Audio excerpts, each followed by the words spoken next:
Oh My Dog with Jack Dee and Seann Walsh. Hi, Seann. Hi, Jack. How are you? Yeah, I'm okay, thanks. And you? Good. I'm good. I'm a bit all over the place this morning. What you know, you are? yeah. Okay. Compared to my smooth, slick, on it. All right. I'll try to adjust. Yeah. I mean, this won't come as a surprise, I'm sure. But basically, I've been doing this little circuit of, they're called work in progress shows, where you kind of put together the final touches for the tour. And they've been in East Sussex. And yesterday, I basically drove to the wrong town for my show. Oh. Okay.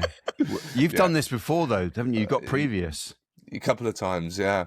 But normally what happens is I get the town mistaken for another town because the names are so similar and just drive to the wrong town. Okay. This is because yesterday I thought it was Tuesday. So I went to the place I was meant to be on Tuesday. And I walked in to the small venue in Essex, where I am now today. Right. But I walked in and I said, "Oh, is the comedy through there?" And he said, "It's tomorrow, isn't it?" And I went, "Yeah, know exactly what I've done. Thanks a lot, mate. Bye." And I just instantly knew what I had done, just straight away. Yeah, I've come to the wrong. I meant to be somewhere else. Where did you have to get to? This is awful because I imagine this is quite unique. I don't imagine a lot of comics have done this because I was in such a rush. Because I could get to the venue, it's 40 minutes away. I ran into the car and I just banged the postcode in and drove to the venue and I got out and on stage, explained why I was late. Everyone was having a laugh, and then halfway through I realised that I literally had no idea where I was, and I said, "This must be quite unique because I don't know where I am. If you put a gun to my head now, I'd have no idea. I've just put the postcode in. So I am literally a man on stage that doesn't know where he is." Yeah, no, that's terrifying. And you got to the gig on time? No, God, no. Oh, really? What, were you really late? Yes. Oh. They were lovely. Wherever they were, wherever I was, I don't know where I was, but they were lovely. Thank you. If there are any Oh My Dog listeners, I don't know where you were. I don't know where I was, but I think they were very nice. I enjoyed it. Thank you very much. I imagine you probably just walked into a Women's Institute meeting or something and did your gig, not even them not knowing, you not knowing. It worked out in the end. Just interrupted an AA meeting. Yeah. Yes. So, but basically, it put another kind of like hour, and then of all the road closures, it put like an hour and a half on the journey. So I'm a bit, you sat in the car, you've been in a car for over 5 hours, and then you wake up and you're, oh God. Yeah. Oh, so that's how I feel. Yeah. Apologies, a bit long-winded, but there you go. Yeah, and you didn't even drive that far, did you? Really? It's not. It's just that you went to the wrong place because it's not that far to get to. But, well, it's over 2 hours. All right. Okay. Yeah. Is that not far? It's reasonable. I'm very punctual. You are very punctual. Problematically punctual, actually. It annoys me. I can't be one of these cool people who's late sometimes, but I'm just not. And so I couldn't do that. That wouldn't happen to me. No, of course it would. With absolute authority, it wouldn't, because although I mean, I know I come across as cool and laid back. I plan a lot when I'm traveling. Otherwise I get anxious about it. Yeah. I mean, speaking of which, look, here's a segue. Look, if you want, but here's a segue. Yeah. We were down in Sussex, and we do this a lot. We go down to Sussex a lot. Focus. And so Dolly always is on Jane's lap if we're in the car, or if she's driving. Yes. If Jane is driving, then Dolly's on my lap every single time. So that's about, it's usually 2 hours. Every single time she just goes to sleep and she'll be on your lap and she won't look up. She won't do anything. Just completely silent on our lap. And as we turn into our road, she will then get up and start looking around. It's quite bizarre. And so we've noticed this. So we always say to each other, don't say anything. We just keep quiet as we arrive home. And then we just turn into our road that she knows she's home. How does that happen? Isn't that incredible? Yeah. I don't think humans could do that, really. I mean, she's kind of half asleep all the way home, and then she's, all right, here we are. Do you think the motion of the car, or you going over gravel or something? Maybe there's something about the noise the car makes when you turn into your own road. There's no driveway, there's no gravel or anything like that. It's just a residential road that we turn into, and she knows where she is. So, should I see if ChatGPT has any answers for that? If you don't have your own answer, then go ahead, Seann. Yeah. But how do dogs know that they are arriving home when they're in the car? Okay, it says here, dogs often recognise they're nearing home by a combination of scent, sound and routine. They can smell familiar scents from outside, notice the pattern of turns and stops on the journey, and even remember the timing of the trip. They also pick up on your behaviour, such as slowing down or preparing to park, which signals that home is near. There you go. Yeah. It's so incredible what they're aware of, isn't it? Yes. I mean, because as Simon will always remind us, their sense of smell is 10,000 times as strong as ours. So even in a car, which is a sort of sealed unit, maybe she does pick up a smell. Maybe and maybe it's just the calmness with which you turn into your particular road. Yes, it has a vibe to it, doesn't it? I wonder if any other listeners have something similar to say on that. It'd be quite interesting to know. If their own dogs, I can understand if they can look out and see where they are and start going nuts, but the fact that she's not even watching, she still knows. It's funny.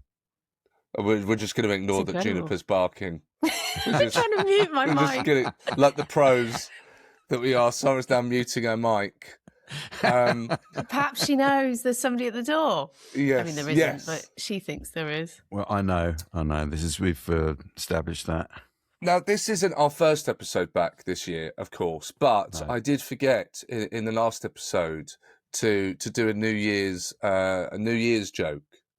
Oh yes, I forgot to ask AI to produce a New Year's joke in the style of Jack, and actually I thought to start the year maybe Jack you could read it to give it a kind of a fair go. So I've screenshot it. I've put it into the group. Okay, this is me doing stand-up that AI think I would have done.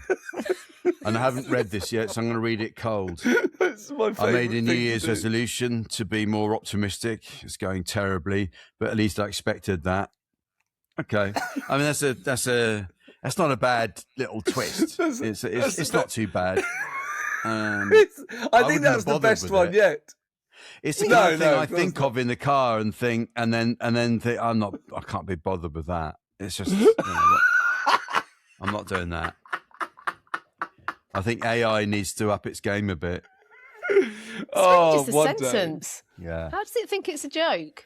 Well, exactly. It's it's a one-liner. If you were going to analyze that as a gag, it's a bit like, I bought some strength pills, but I couldn't get the lid off the bottle. That's what that joke is, isn't it? It's that turnaround of logic. Yeah. Yes. Well, I think it's getting better. I think that's the best one yet. That's the closest one we've had. One day AI is going to nail it. You know Pete Sinclair very well, of course. Yes. I asked him his New Year resolution one year was he wants to when he's in an Indian restaurant and they come out with that sizzling dish, he wants to not look round.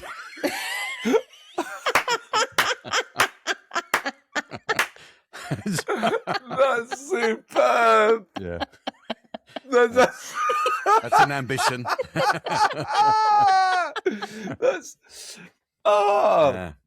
I've actually got one it's not a New Year's resolution, but I've got something similar about not looking round. I made a decision some years ago, when you trip in the street and you have to look at what you've tripped over. Yeah, I made a decision years ago. I'm never looking. Never going to look again. I never look. No. I never do. So if I trip, I just keep going because I know everyone is waiting for you to look, and I'm not giving you the satisfaction. I wonder what having me look. But that looks a bit mad if you trip and don't. I know. And you've got no curiosity about what you tripped on. It's bizarre. Absolutely. It doesn't have any effect on my life. What that was, I tripped. I can't do anything about any it. Favours at all? That you've gone from someone who's tripped to someone who's just mad. Doesn't just expects that to happen all the time. That's what's, dearie me. Oh. So quickly, before we have our wonderful guest on today, we've got Charlotte Hawkins, who's back. Yes, returned to the she's show. coming back. We look forward to talking to her. Just quickly, what do I do? Mildred got out of the hole in the fence again. Oh, did she? Okay. Oh. What do I do about this fence? How do you even begin to do that? What is the process of that? How do I fix? How do you fix a fence? How do you get a fence fixed? If you have the means to get someone in to do it, then do that. Yeah. Well, how would I have the means? Do I ask people I know if they can fix fences? What I mean is if you can afford to get someone in to do it. Okay. Yeah. So you get a who? Well, get your dentist. Who do you think? Get a builder in or someone, ifixfences.com. Okay, right, thank you. Just look it up. There'll be someone who can do that for you. No, thank you for offering. That's very kind of you. See, that's what I'm here for, Oh, here's Juniper. I have to do that. Oh, here's Juniper. No, someone at the door was there. Sara, did you have some news as well? Well, I was just going to update you about the Animal Rising trial. It was on. Yeah. We spoke about it before the end of last year. Yeah. The verdict came through as not guilty yesterday. Yeah. So that is a really good precedent going forward because, freeing beagles is not illegal. Wow. According to this verdict, which is a great thing, I think, for moving forward with animal testing coming to an end. So a bit of a celebration in that camp. And that'll be on our newsletter and on our website. Yeah, we'll update. That's all good news. We'll do that. Good. But I was going to also ask you something. Have you heard of cute aggression? Cute aggression? No, I haven't. Yeah. I can think of a few people that spring to mind already, but anyway. So I think that Seann has cute aggression, and perhaps you don't, Jack. Okay. Because I'll explain what it is. Where does this come from? What is this? No, I've got it too, Seann, so don't worry. It's where you can't contain how adorable something is, and you start to grit your teeth, and you go, oh, you're so cute, like that, and I'm going to eat you. And so what your brain is doing, this is actually a real thing. It's not just a funny little phrase. They did studies into this about 11 years ago. It's the brain counteracting the overwhelming feelings of cuteness and coming up with the aggressive side. So in a similar way, we might be people that cry at weddings. It's a happy event, but we're crying tears of joy. Yeah. It's the opposite reaction to counterbalance the feeling, because I think you get the mourners from that situation, Seann. Would you agree? Yeah, because there is a slight gritting of the teeth with the mourners, actually.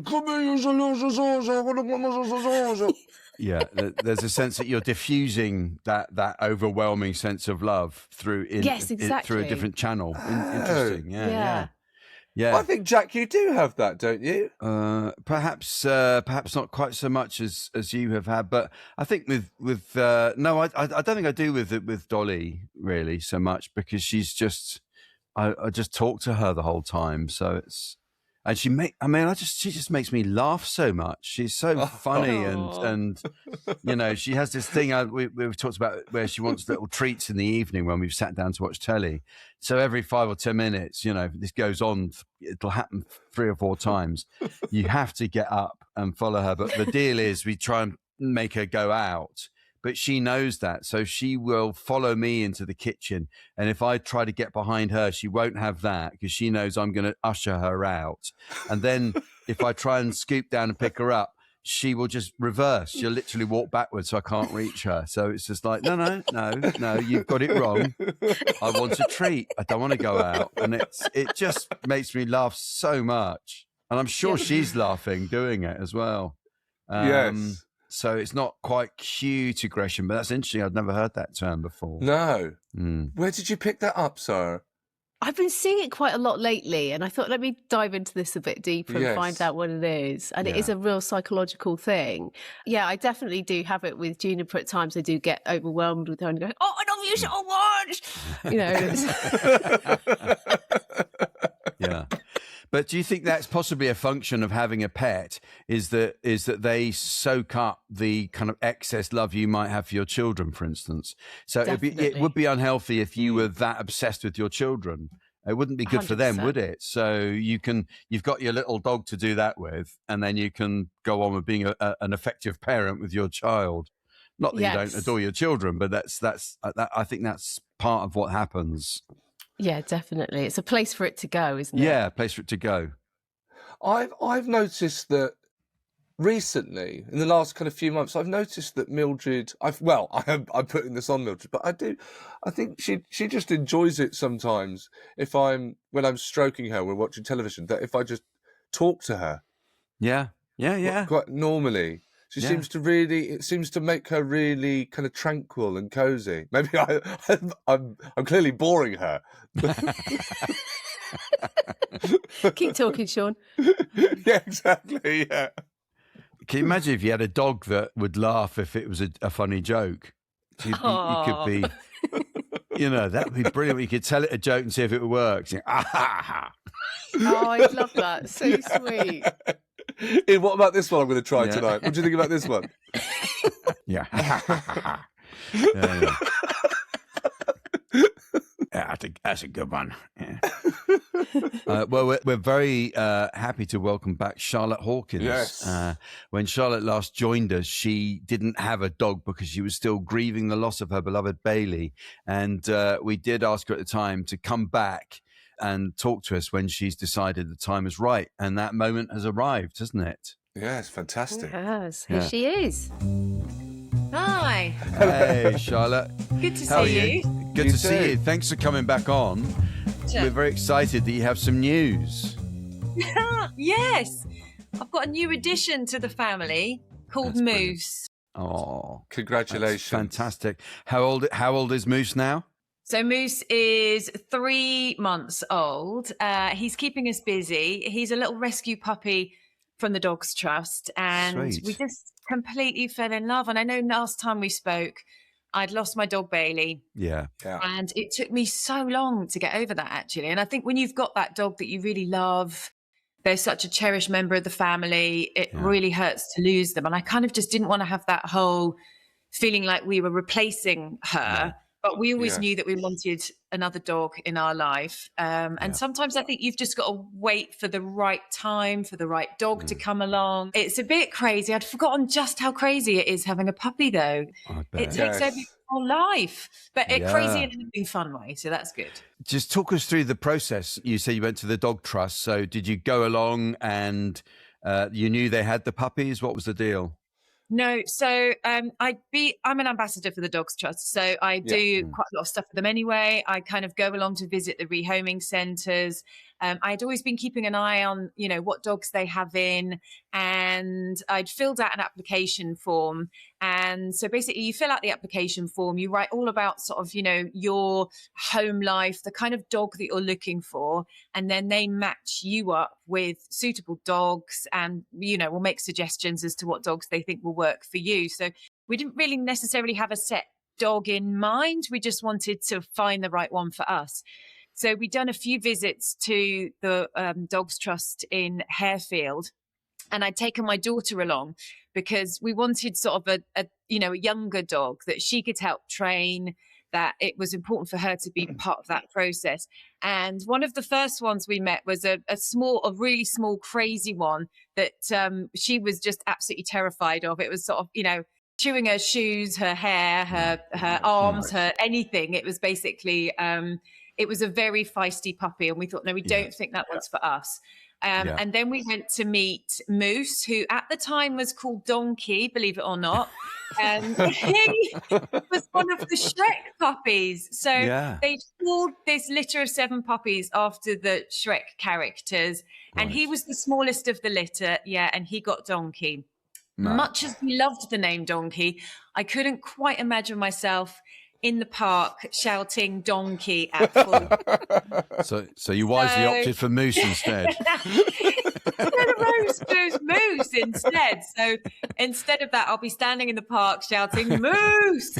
And we completely fell in love with him. He was just so sweet. He was playful, but at the same time, he'd take himself off and he'd have a little sleep. And he just looked like that perfect balance for us. And we looked into those little brown eyes and we thought, yeah, he's the one for us. But of course, since we've got him home, he's turned into a completely crazy puppy who tears around having the zoomies and is still hanging off sleeves and shoes and everything else. But, lovely. Work in progress. I've only got myself to blame, That's Look adorable. at that. Oh, there's the photo. Oh, gorgeous. So is he Labrador in him, or is he crossbreed? Yes. So the mum was a slim Labrador.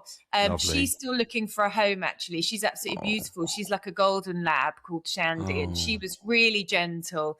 Don't know who the dad is. So I'm sort of hoping it's not a Great Dane because we're not quite sure how big he's going to get. Right. And when we first got him, he had really tiny paws. So we thought, he's going to be really tiny.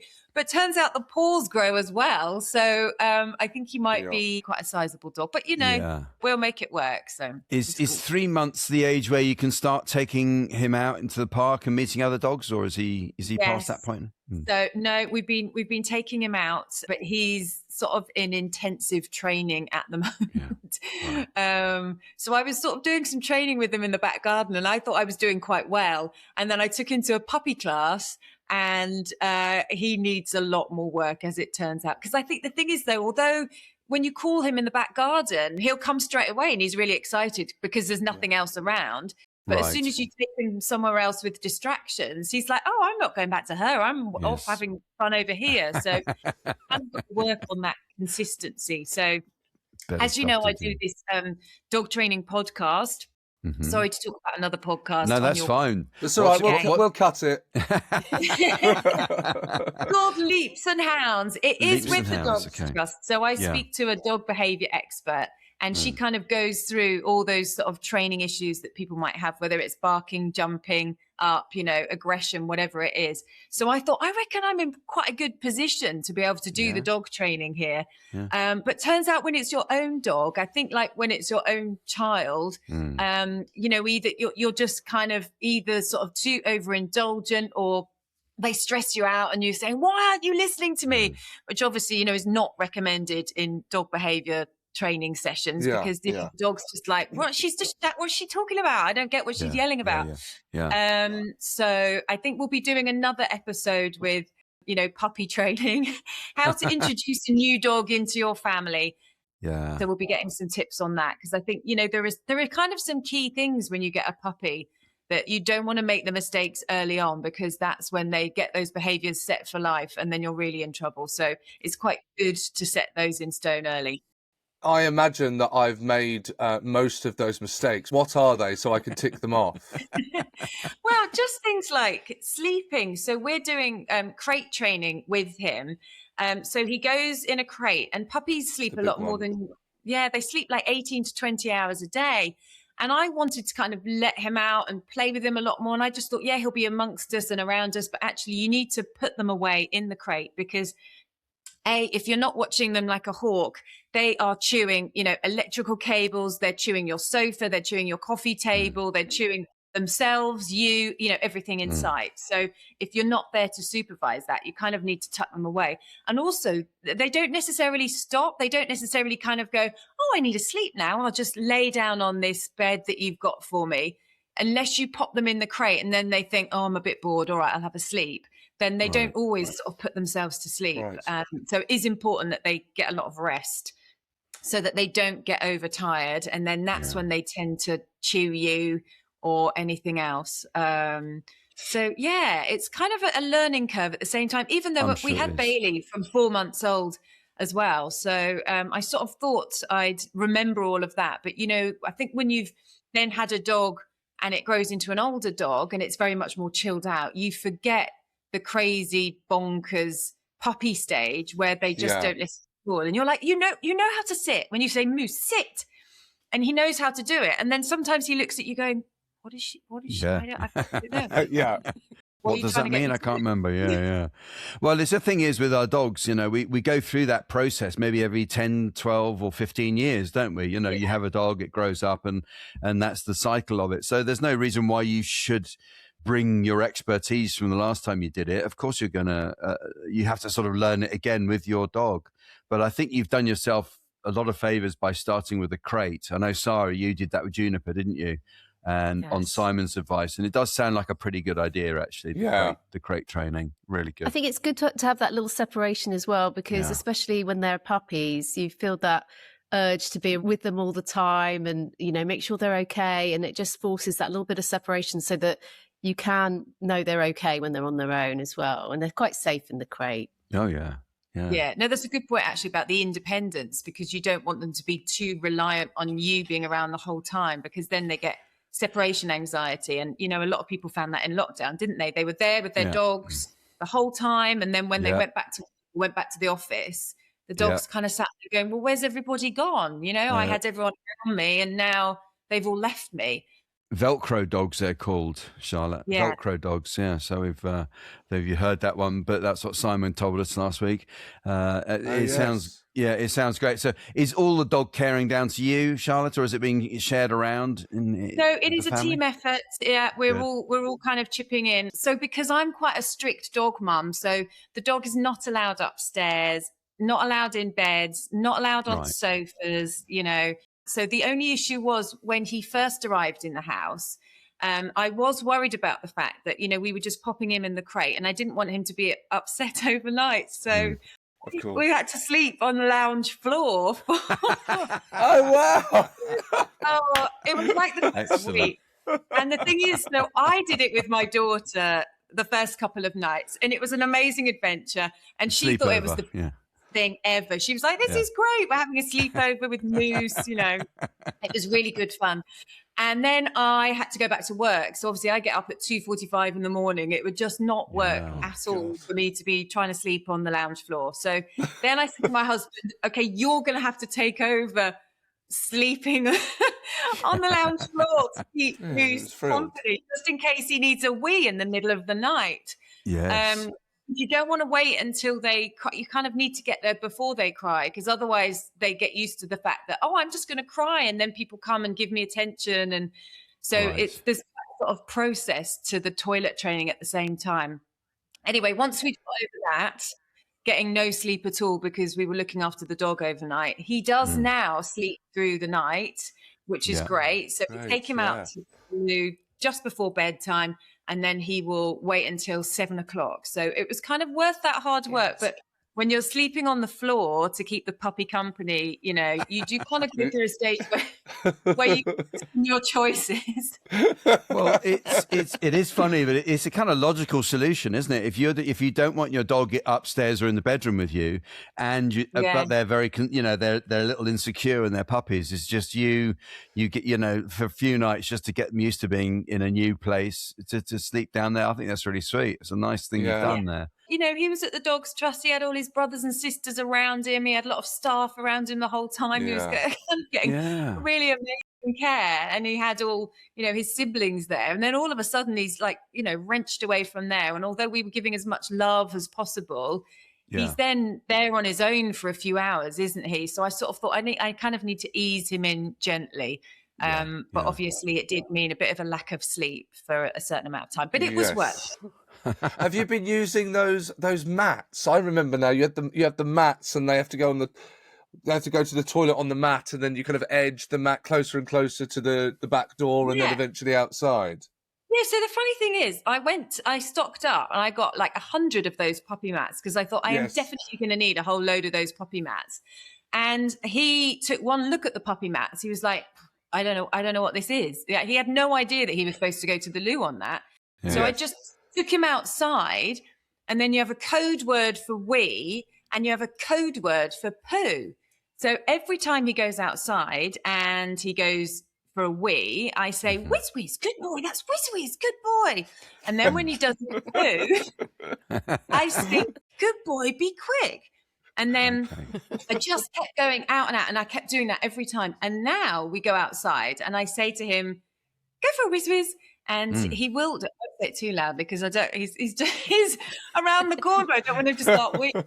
And then he knows what a wee and a poo is. So he knows that you reward him when he does that outside. So he's had the occasional accident, but other than that, he will sit by the back door waiting when he needs to go out because he wants to go and do it outside now. So, I said some people have bell systems. I was quite tempted. Apparently there's a doorbell you can get where you train your dog to put its paw on the doorbell. No. Asks to be let out when it needs to go to the loo. Which I thought was pretty good, but I'm just not sure my training skills are up to it yet. But I think like social media is the worst, isn't it? Because you see all these videos of people who train their puppies to put their toys away in a basket at the end of the day. And I'm like, why don't they train the dog to tidy up after it? Oh, yeah, this is terrible. I've got a lot of work cut out. Yeah, I think it'd be a while before that happens. Just talk us through going back a little bit, because when you lost Bailey and and you rightly said you didn't want to just have that sense of, well, we'll just get another one. What was the turning point? How can you describe how it was that you started to feel, no, the time is right now? I think it's just when you sort of, you look around at other people and you see how much joy their dog gives you. And also because I visit the Dogs Trust on a regular basis and you see all those little faces and they are desperate for a home. Honestly, rescue centres are at breaking point. They've got so many dogs in them. They can't even take in all the dogs that people are asking to be rehomed. And whether that's for behaviour issues or whether it's, cost of living crisis, they're having difficulty affording it. There are all sorts of different reasons why people can't keep their pets. And, they're not always sort of ones with behaviour problems. Sometimes they're much loved pets that people just have to make a really difficult decision to give up. So I think when you think, actually, I've got, space in my home and I want to have a dog, then that just kind of helped that process for me. But just to say, if you do have behaviour issues and it's making you think, I can't keep my dog, Dogs Trust do have a behaviour support line. So you can ring up and you can speak to someone and you can say, look, this is driving me to distraction, because quite often there are some simple training techniques that you can use that will help you overcome that. Or, go and speak to a dog training person or something. I hate the fact that it gets to the point that that's the reason why people give up their dogs, because things like that. Dogs are smart animals. Even if you've kind of, had that habit and you think, it's too late to do something about it, there are always those sort of tricks that you can use that will help you overcome that. That's brilliant. There's a helpline. That's at Dogs Trust, is it? Yeah, so they've got all the details on their website. So we'll put them on ours as well. So if someone is at the end of their tether and pulling their hair out and thinking, I just can't cope, there is some advice is at hand. That someone you can ring and just get some pointers that might make all the difference. That's brilliant. What a good idea. No, it's great that they do that. And I think, we all have sort of training issues, don't we? And sometimes they can kind of drive you to distraction and you think, why aren't I making progress on I'm sure you've all got perfectly trained dogs. So you Oh God, yeah. Especially Seann. Yeah, absolutely. I was wondering, has it got to the point where you've been able to leave Moose alone at home yet? Yeah, so we can leave him for sort of maybe a couple of hours and he's all good. I think because what we do is when we put him in, I wouldn't leave him out of the crate because he would cause chaos. Okay. Put him away in the crate and then leave him for sort of longer amounts of time, but you can keep popping back and that, he just sleeps for a lot of the time anyway, but it's just checking that they're kind of happy in that environment. And then, you sort of leave those breaks longer and longer before you pop back to check them. And then eventually you think, okay, I can leave him for a couple of hours. It's just kind of, some dogs are better than others at that. Yeah. But you do need to get them used to that. But as you rightly point out, it is always worth remembering they do need so much sleep.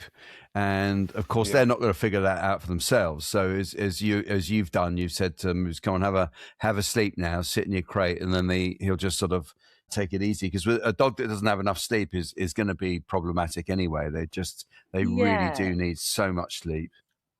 But it's one of those things where sort of the reality is very different to how you imagine it, because, I thought, oh, we get this little puppy and he's going to be falling asleep on my lap and it's going to be so sweet. But he has never fallen asleep outside of the crate. So, I don't know whether he would ever do that, but I've got a really comfy bed for him outside of the crate. And I've said, this is your bed, lie down, settle down, relax. That's where you sleep. He just wants to rip that bed to shreds. He's never even lain down on that bed once. So he will only go to sleep if I put him in the crate and ignore him. And that's the only time he goes to sleep. So, Other than that, he's just like, this is so much fun. I want to be running around. Of course. And you've got used to not wearing things that, like anything that's got tassels or anything that's like lower than, if I wear sort of something that's long, then he will definitely try and chew that. Tea towels he will pull off, hand towels he will pull off, oven gloves, anything that's kind of below this sort of height. Yes, irresistible. For him to have and to keep and to do. So you come to my house now and everything's like at this height. Yeah. He has to take off any clothing that might dangle it, because otherwise they're at risk of losing it, basically. So. That's why Dachshunds are good, because they can't jump up that high. They can't reach quite so high. That's amazing. Thank you so much for coming back and updating us. It's so exciting to hear, and it's a really happy story and happy ending to from what we spoke to you about last time. It's brilliant, and well done with everything you do with the Dogs Trust as well, because that's so lovely to hear about, and I'm sure our listeners will be fascinated to hear about that as well. Fingers crossed for Sandy, Moose's mum, who is also looking for a home. So I hope that she finds somewhere. That'd be lovely to know about. It's early days yet, but we always ask this question, as you know. But has Moose kissed you on the mouth yet? Yes, honestly, he's got no sense of personal space. So again, I'm very much like, no, dogs don't kiss me on the mouth. But we do this trust exercise where you lie down on the floor and see what Moose will do. Okay, so and Moose kisses you everywhere, and he'll be in your ear with his nose and his honestly, he's got no sense of personal space. That's fantastic. That's very sweet. Thank you so much. Thank you, Charlotte. It's brilliant to hear from pleasure. you. Great to see you all. Thanks so much. Nice and I'm so happy for you. Keep us updated. We'd love to hear how Moose is doing, maybe on his first birthday or something. It'd be lovely to get an update. Yes. Yeah. And then, do you know what? Maybe then I'll be able to bring him as well, and he'll be good enough to sit on my lap. You never know. Really nice. One day. Yeah. All right, thank you so much. Lovely to see you again. Thanks, Charlotte. Great to see you. Thanks, Em. Bye. Bye. Brilliant. Fantastic. Very good chat. The crate's the big thing, isn't it? I'm sure. It seems to be. I'm sure when we started the pod, there was less crates chat. Crate seems to have really kind of stepped up in the last couple of years. It's because Sara got Juniper, and Simon, I think, probably told you to do that. Is that right? So but I think if you start as you mean to carry on, that's always a good thing with dogs, because then they get it right from day one. And it is, an incredibly useful thing, because it makes traveling so much easier as well, I imagine. Oh yes, that's the big one. Yeah, although I am starting to break my own rules. Oh dear. Are you? Yeah. Tell us more. Tell me, how's that come about? Away. Yeah. He's been away, and I put Juniper to bed, and she was crying in her crate, and I went back twice, and she was still crying, and I just can't have that now. I feel so bad about that, especially after going to Camp Beagle and understanding what those dogs are going through being trapped. I just have this thing now where I'm like, oh, she better come out and she can come upstairs. So Why she spent. She's crying. I just think she wanted to be upstairs with me. Oh, I know. no. So I let her. a letter. Oh, so funny. And that's been going on the last 4 nights. So typical. Jane held out. Well, I remember when we had Barney, our brown, chocolate and tan Dachshund, she held out for about a month or something. But then as soon as I was away, when I came back, I discovered that the sleeping arrangements had changed. Yeah, we had company. You're in the crates. Basically, yeah.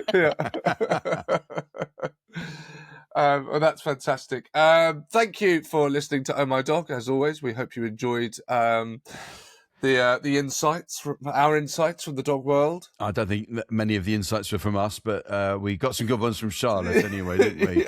And please go and subscribe to our YouTube channel at OMD Pod, and please do get in touch by emailing us at hello@omdpod.com, and find us on Instagram at OMD Pod. I'm sure this bit gets longer and longer every week, isn't it? You will find loads of extra content and videos there. You can send us your voice notes and send us keep it up to date with our newsletter. Go to Blue Sky at OMD Pod, and go to Threads at OMD Pod, and follow us on TikTok. And our addresses are 14. I'm sorry that I gave us such a big world of Oh My Dog. No, it's fantastic. It's great, yeah. And make sure you sign up to the newsletter as well, because on the newsletter we will have more info on the beagles that Sara was talking about. Yeah. It'll do. And everything we've talked about, really. And don't forget to give us a 5-star review wherever you get your podcasts as well, if you can. And remember, a dog is for life, not just for podcasts.